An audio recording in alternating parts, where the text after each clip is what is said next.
Shalom, shalom. Today will be 2 Samuel 16 through 20. Chapter 16. And David had passed on a little from the summit, and saw Siba, the servant of Mephibosheth, who met him with a couple of saddled donkeys, and on them 200 loaves, and 100 cakes of raisins, and 100 summer fruit, and a skin of wine. And the sovereign said to Siba, "Why do you have these?" And Siba said, "The donkeys are for the sovereign's household to ride on, and the bread and summer fruit for the young men to eat, and the wine for the weary to drink in the wilderness." And the sovereign said, "And where is the son of your master?" And Siba said to the sovereign, "See, he remains in Jerusalem, for he said, 'Today the house of Israel is going to return the reign of my father to me.'" And the sovereign said to Siba, "See, all that belongs to Mephibosheth is yours."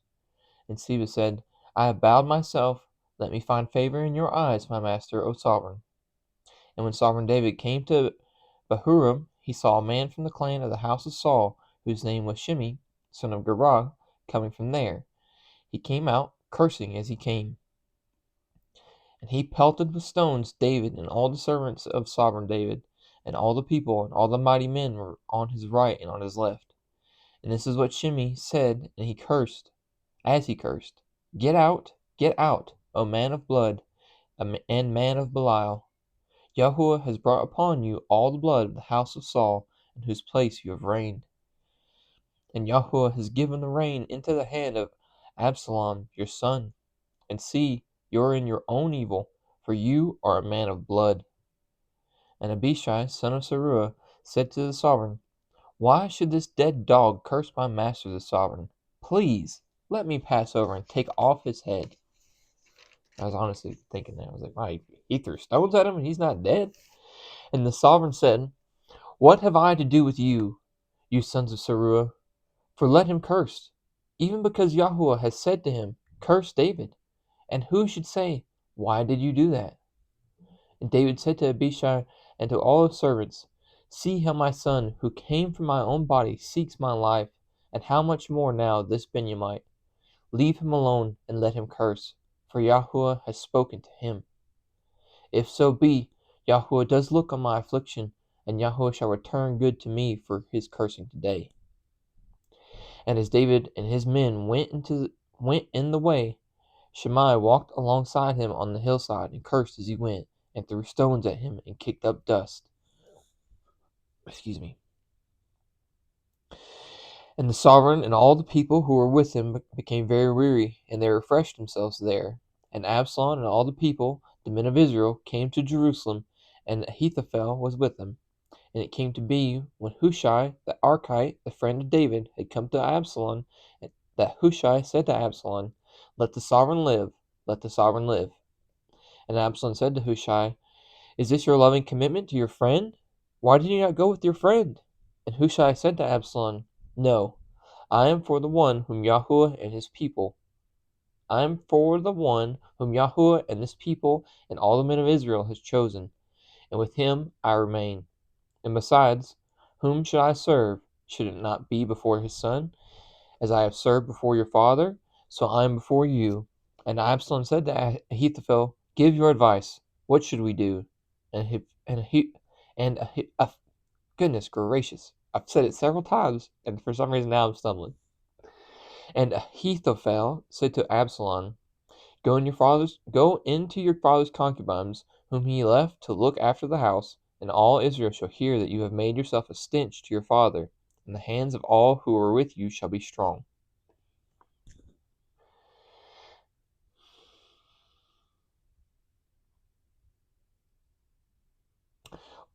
Well, for one,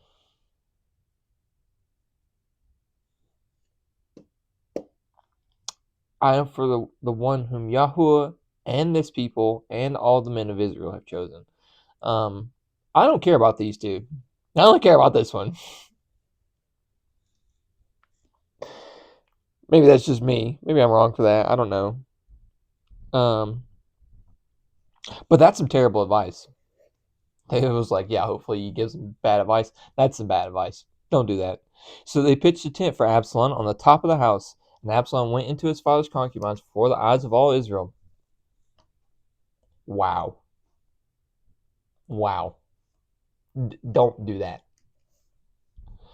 Now the advice Ahithophel gave in those days was as if one had inquired at the word of Elohim. So was all the advice of Ahithophel both to David and to Absalom.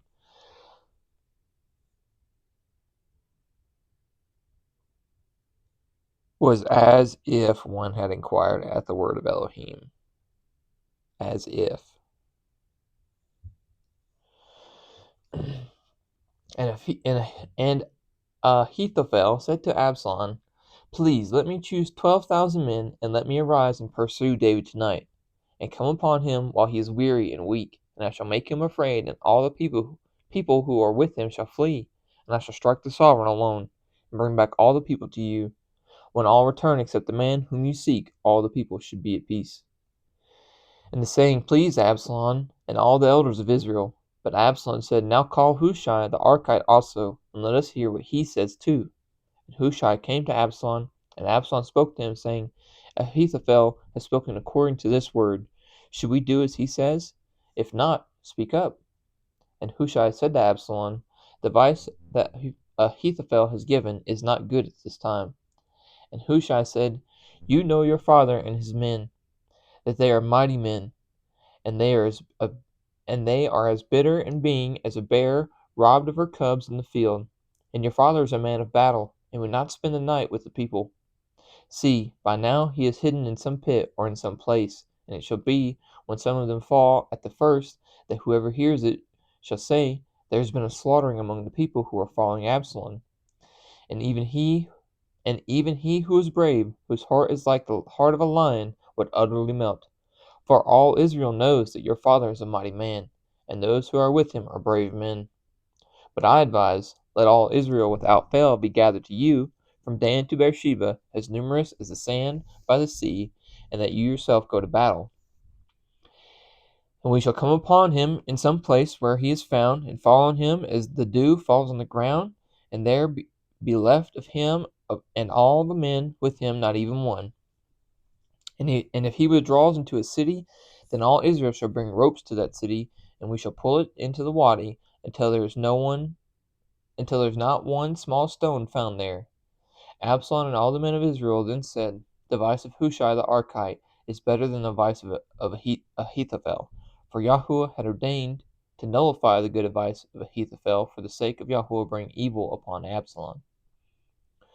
Hushai then said to Zadok and to Abiathar the priest, Ahithophel has advised Absalom and all the elders of Israel such and such, but I have advised so and so. And now send hastily to inform David, saying, Do not spend the night in the desert plains of the wilderness, but pass over without fail, lest the sovereign and all the people with him be swallowed up. An interesting thought here. I like the fact that they're like, and the elders of Israel such and such, but I advise so and so. When we're in the Torah, the first 5 books, when we're going to reiterate, when they're going to retell it, they retell the whole thing. We tell it all again. And I'm pretty sure the reason why is because A, God said it, and then B, because over here, these are not the words of Elohim, so to speak. And when Jonathan and Ahimaatz were stationed at En Rogel, and a female servant would come and inform them, and they would go and inform Sovereign David, for they could not be seen entering the city. But a youth saw them and informed Absalom. So the two of them went away at once and came to a man's house in Bahurim, who had a well in his courtyard, and they went down into it. And the woman took and spread a covering over the well's mouth, and spread grain on it, so the matter was not known. And the servants of Absalom came to the woman at the house, and said, Where are Ahimaatz and Jonathan? And the woman said to them, They have passed over the stream of water. And they looked and did not find them, and returned to Jerusalem. And it came to be, after they had left, that they came up out of the well, and went and informed Sovereign David, and said to David, Arise, and pass over the water quickly, for thus Ahithophel has advised against you. And David and all the people who were with him rose up and passed over the Jordan, and by morning light not even one remained who had not gone over the Jordan. Yep. And Ahithophel saw that his advice was not followed. So he saddled his donkey and rose up and went home to his house, to his city. Then he gave command to his house and hanged himself and died. And he was buried in his father's burial site. That's really sad. Dang, dude. I mean, like, you know, sucks to suck, but, like, gotta kill yourself. And David came to Mahanaim, and Absalom passed over the Jordan, he and all the men of Israel with him. And Absalom appointed Amasa over the army instead of Joab. Now Amasa was the son of a man whose name was Yithra, a Israel, a Israeli. Yeah, there we go. Who had gone to Abigail, the daughter of Nahash, sister of Zeruiah, Joab's mother. And Israel and Absalom encamped in the city of Gilad. And it came to be, when David had come to Mahanaim, that Shobi, son of Nahash, from Abah, of the children of Ammon, and Machir, son of Amiel, from Lodabar, and Barzillai, and the Gileadite from Rogelim, brought beds and basins and earthen vessels, and wheat and barley and flour and roasted grain and beans and lentils and parched vegetables, and honey and curds and sheep and cheese of the herd for David and the people who were with him to eat. For they said, the people are hungry and weary and thirsty in the wilderness.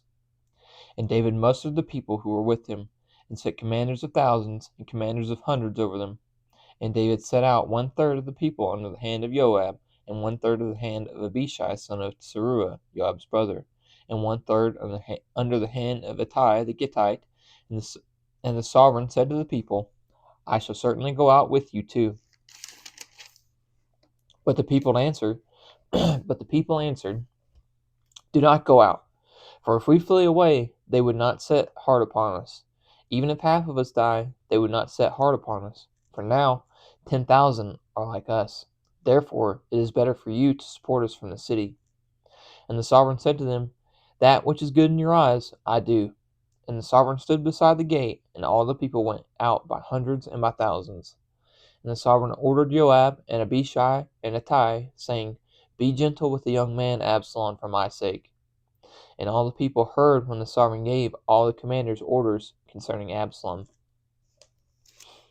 So give me just a moment, I'm sorry.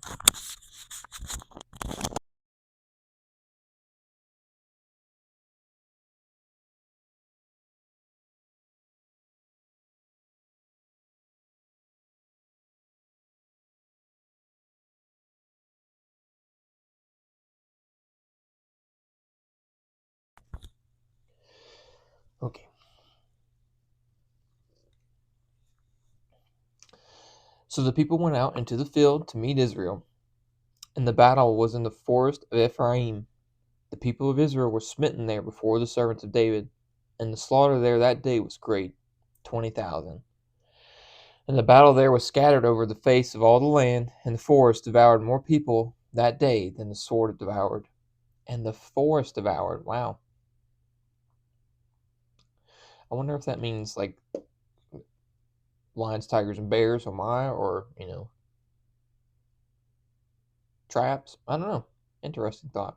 When Absalom met the servants of David, Absalom was riding on a mule, and the mule went under the thick branches of a great terebinth tree, and his head caught hold of the terebinth, and he was suspended between the heavens and the earth, while the mule which was under him passed on. And a certain man saw it and informed Joab and said, Look, I saw Absalom hanging in a terebinth tree. And Joab said to the man, Who informed him? Now look, you saw, and why did you not strike him to the earth there? Then I would have given you 10 pieces of silver and a belt. But the man answered Joab, Though I were to receive 1,000 pieces of silver in my hand, I would not raise my hand against the son of the sovereign, because in our hearing the sovereign commanded you, and Abishai and Ittai, saying, Take heed, you who go against the youth, against Absalom. Otherwise I would have been untrue to my own life, for no matter is hidden from the sovereign, and you yourself would have set yourself against me. And Joab said, Let me not waste time here with you. And he took 3 spears in his hand and thrust them through Absalom's heart while he was still alive in the midst of the terebinth tree. So he was stuck in the terebinth tree. He wasn't necessarily hanging. per se. And 10 young men who bore Joab's armor went around and struck Absalom and put him to death. And Joab blew with the shofar, and the people returned from pursuing Israel, for Joab had held the people back. And they took Absalom and threw him into a large pit in the forest, and heaped a very large pile of stones over him, and all Israel fled, each one to his tent. And Absalom in his lifetime had taken and set up a monument for himself, which is in the Sovereign's Valley, for he said, I have no son to keep my name in remembrance. And he called the monument after his own name, and to this day it is called Absalom's monument. And Ahimaaz, son of Zadok, said, Please let me run and take the news to the sovereign, for Yahuwah has avenged him of his enemies. But Joab said to him, You are not the man to take the news today, but you shall take the news another day. But today you do not take the news, because the sovereign's son is dead. Yeah, because he knows the first one that goes and tells him that he's dead, they're also going to die. And Joab said to the Cushite, Go, inform the sovereign what you have seen. And the Cushite bowed himself to Joab and ran. And Ahimaaz, son of Zadok, said again to Joab, And whatever it might be, please let me also run after the Cushite. And Joab said, Why would you run, my son? There is no news to bring you reward. And whatever might be, he said, Let me run. So he said to him, Run. And Ahimaaz ran by the way of the plain and passed the Cushite. Now David was sitting between the two gates, and the watchman went up to the roof over the gate to the wall, and lifted his eyes and looked and saw a man running alone. So the watchman called out and told the sovereign, and the sovereign said, If he is alone, there is news in his mouth. And he came nearer and nearer. And the watchman saw another man running, and the watchman called out to the gatekeeper and said, See, a man running by himself. And the sovereign said, This one is also bringing news. And the watchman said, I see. The running of the first one is like the running of Ahimaaz, son of Zadok. And the sovereign said, This is a good man, and he comes with good news. And Ahimaaz called out and said to the sovereign, Peace. Then he bowed down with his face to the earth before the sovereign and said, Blessed be Yahuwah your Elohim, who has surrendered the men who raised their hand against my master the sovereign. And the sovereign said, Peace to the young man, to Absalom.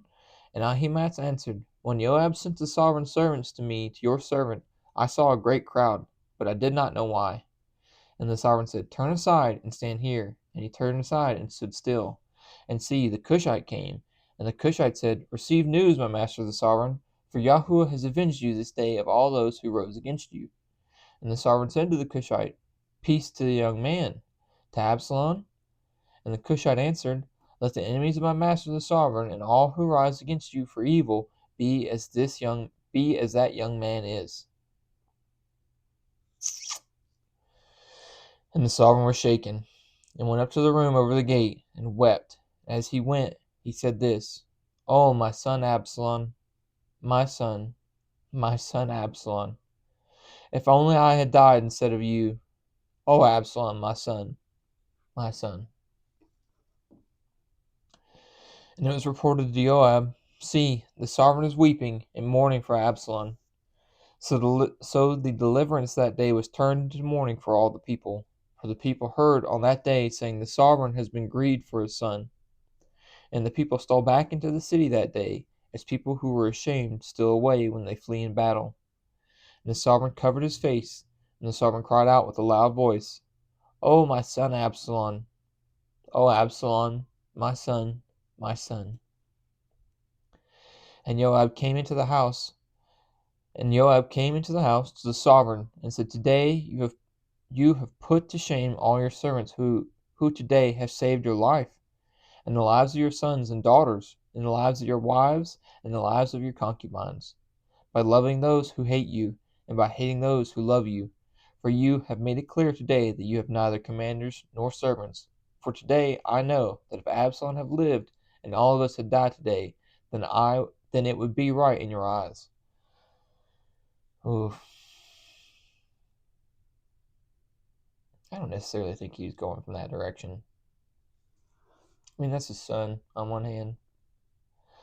And now arise, go, and speak to the heart of your servants, for I swear by Yahuwah, if you do not go out, not one passes the night with you. Not one passes the night with you. and that is worse for you than all the evil that comes upon you from your youth until now." So the sovereign rose up and sat in the gate, and they told all the people, saying, "Look, the sovereign is sitting in the gate." And all the people came before the sovereign. As for Israel, they had fled, each one to his tent. And it came to be that all the people were contending throughout all the tribes of Israel, saying, "The sovereign delivered us from the hand of the enemies. He rescued us from the hands of the Philistines. And now he has fled from the land because of Absalom. And Absalom, who we anointed over us, has died in battle. And now, why are you silent about bringing back the sovereign?" And sovereign David sent to Zadok and Abiathar the priest, saying, "Speak to the elder of Judah, saying, Why are you the last to bring the sovereign back to his house, since the word of all Israel has come to the sovereign to his house? You are my brothers, you are my bone and my flesh. Why then are you the last to bring me back to this? Why then are you the last to bring back the sovereign?" Because they like to, yeah. No, I'm just gonna leave it alone. "And say to Amasa, Are you not my bone and my flesh? Elohim do so to me, and more also, if you are not commander of the army before me all the days in place of Joab." Thus he swayed the hearts of all the men of Yehudah as one man, so that they sent to the sovereign, saying, "Return, you and all your servants." So the sovereign returned and came to the Jordan, and Judah came to Gilgal to go to meet the sovereign, to bring the sovereign over the Jordan. And Shimei, son of Gera, a Benjamite, who was from Bahurim, hastened and came down with the men of Judah to meet sovereign David.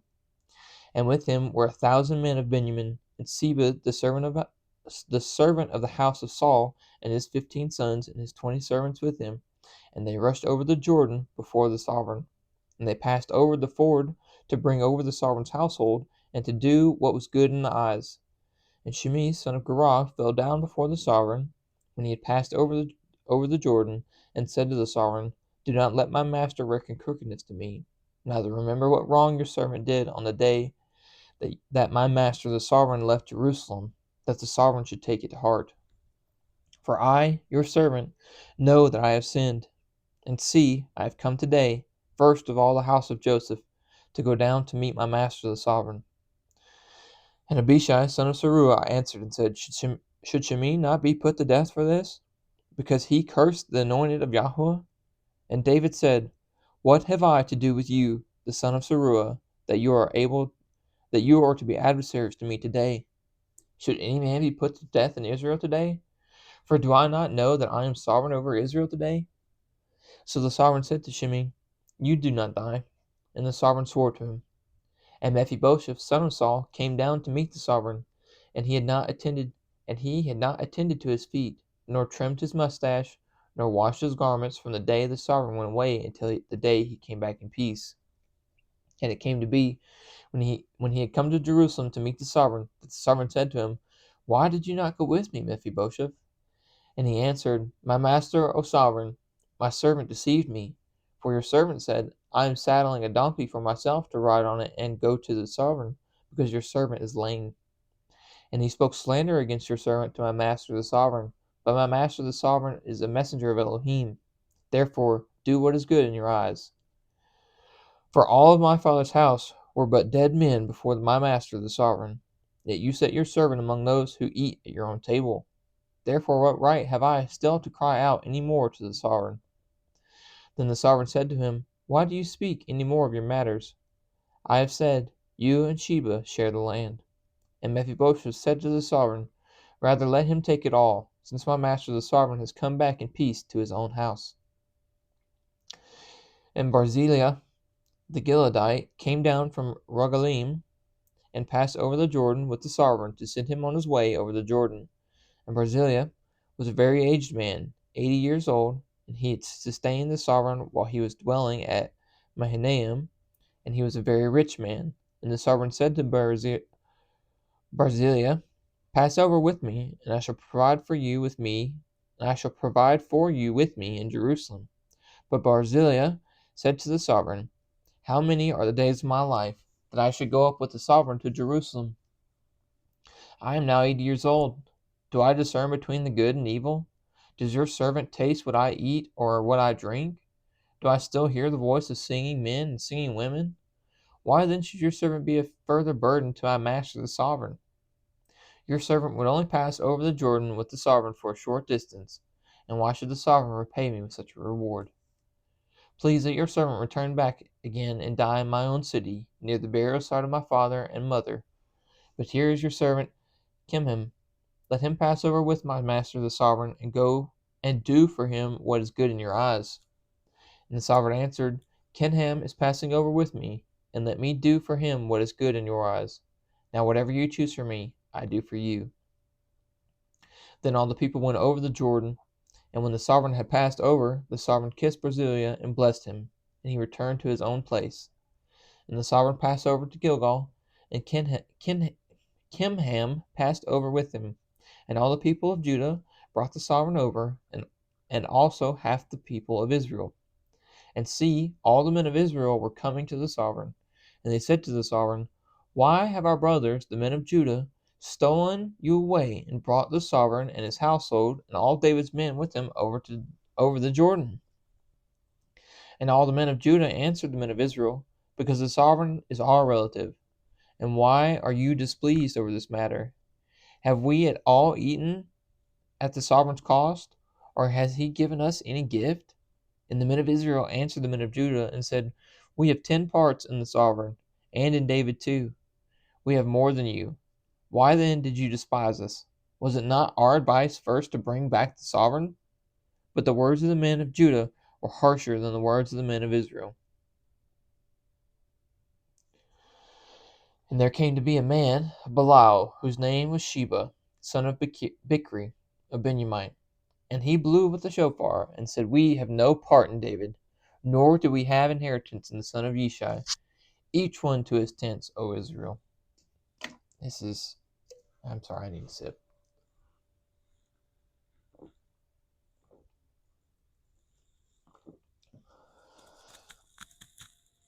This is just everybody wanting to be like, no, I'm the boss. No, I want to be the boss. No, I'm the boss. No, I want to be the boss. They don't care about us. Wham! Then all the men of Israel deserted David to follow Sheba, the son of Bichri. Again, it's like everybody just forgets. What happened? It's like, guys, you don't, like, we're not, does nobody passing on what's been going on? I don't understand. Anyway.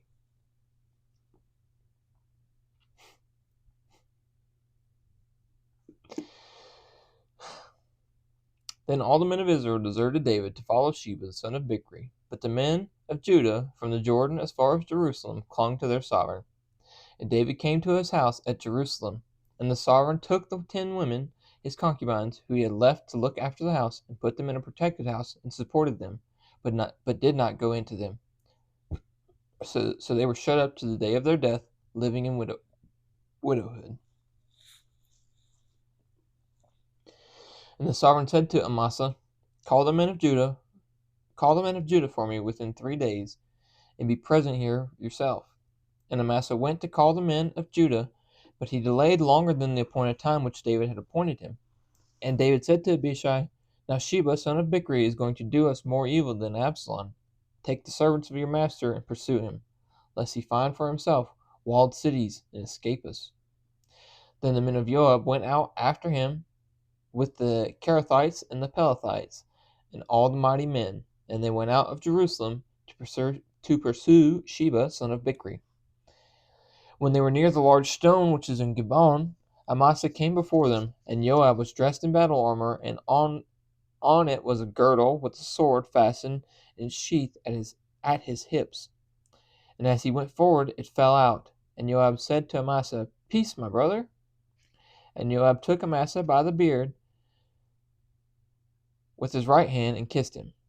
And Amasa was not on guard against the sword in Joab's hand, and he struck him with it in the stomach, and his inward parts poured out on the ground, and he did not strike him again, and he died. Then Joab and Abishai his brother pursued Seba, son of Bichri.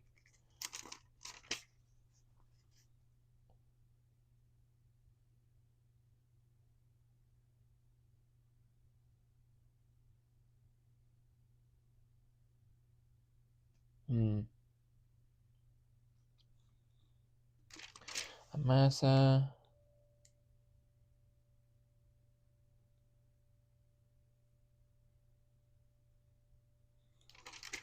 Sorry, I'm just trying to make sure.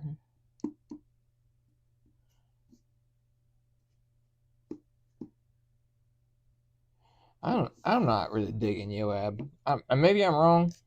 Maybe somebody could tell me if I'm wrong here, but I don't know. Buddy's just, he's not much of a buddy, honestly. 11. And a man, one of Joab's men, stood beside him and said, "Whoever is well pleased with Joab, and whoever is for David, let him follow Joab."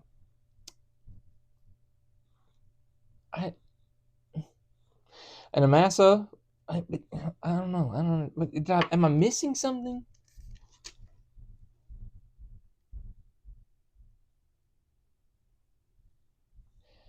When they were near the large stone which is in Gibeon, Amasa came before them, and Joab was dressed in battle armor, and was and he went forward, and as he went forward, it fell out. And Joab said to Amasa, "Peace, my brother." And Joab took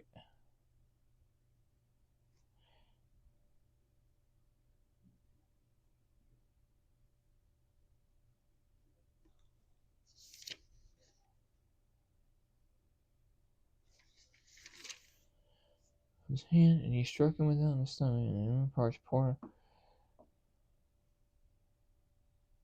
Yeah, I don't get it.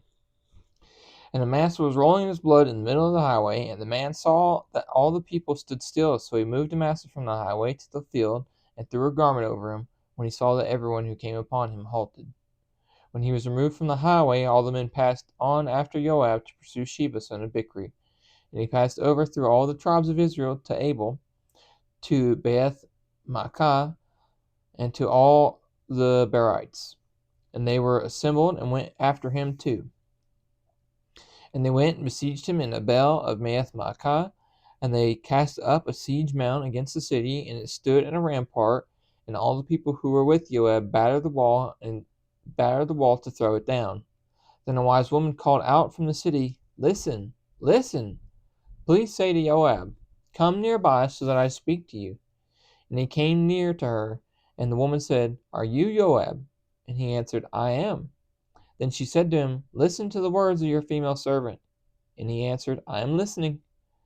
Then she spoke, saying, 'In former times they often spoke, saying, Let them inquire of Abel. So they ended the matter.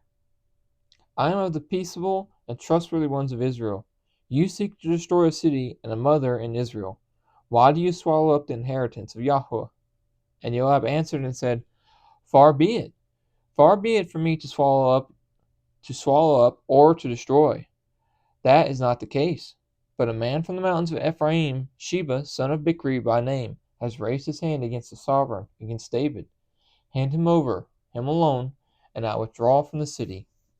And the woman said to Joab, 'Look, his head is going to be thrown to you over the wall.' So the woman in her wisdom went to all the people, and they cut off the head of Sheba, son of Bichri, and threw it out to Joab. Then he blew with the shofar, and they dispersed from the city, each one to his tent. And Joab returned to the sovereign at Jerusalem. Now Joab was over all the army of Israel, and Benaiah son of Jehoiada was over the Kerethites and the Pelethites, and Adoram was over the compulsory labor, and Jehoshaphat son of Ahilud was recorder, and Sheba was scribe, and Zadok and Abiathar were the priests, and Ira the Yaarite was priest to David. All right. Yeah, I don't know how I feel about Joab.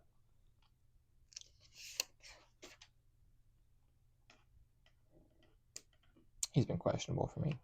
I mean, like, obviously he's protecting the king on one hand, but like I don't know. He feels a little bloodthirsty, I guess. Anyway, we'll mark our spot real quick so I don't forget.